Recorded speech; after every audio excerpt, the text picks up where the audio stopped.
Mr. President, when you met with Russian President Vladimir Putin, how soon did he say that he wanted to sit down with Ukrainian President Zelensky? Russia, as of now, says there's no meeting on the books and no agenda is set.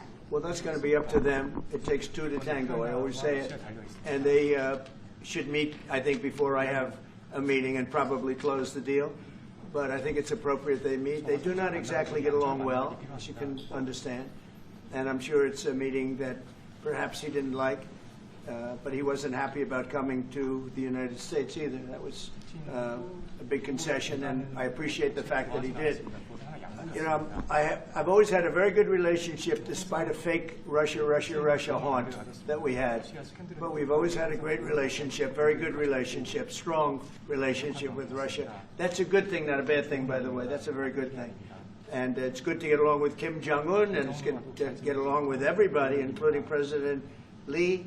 It's good to get along, and I get along with the foreign leaders. You see that with the biggest group of foreign leaders that we've ever had. Don't forget the European Union was here also representing a large group of countries just recently. So I believe that we're going to get that war straightened out. We're going to get it done.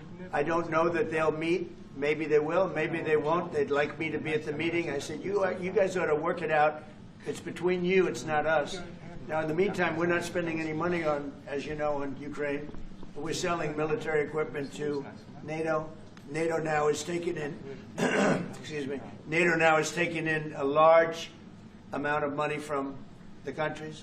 They're taking in 5% of GDP versus 2%. They're paying the 5%. They never paid the 2%, most of them, or a lot of them. NATO has a lot of money. We are selling military equipment to NATO at full price. And NATO's distributing that equipment to wherever they are, I mean, perhaps to Ukraine. So NATO's working with Ukraine. Biden was giving hundreds of billions of dollars, just willy-nilly, just giving money. He had no idea where it was going.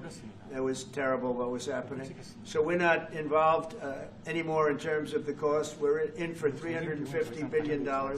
As you know, I also got the rare earth deal done with Ukraine, which was worth much more than the $350 billion.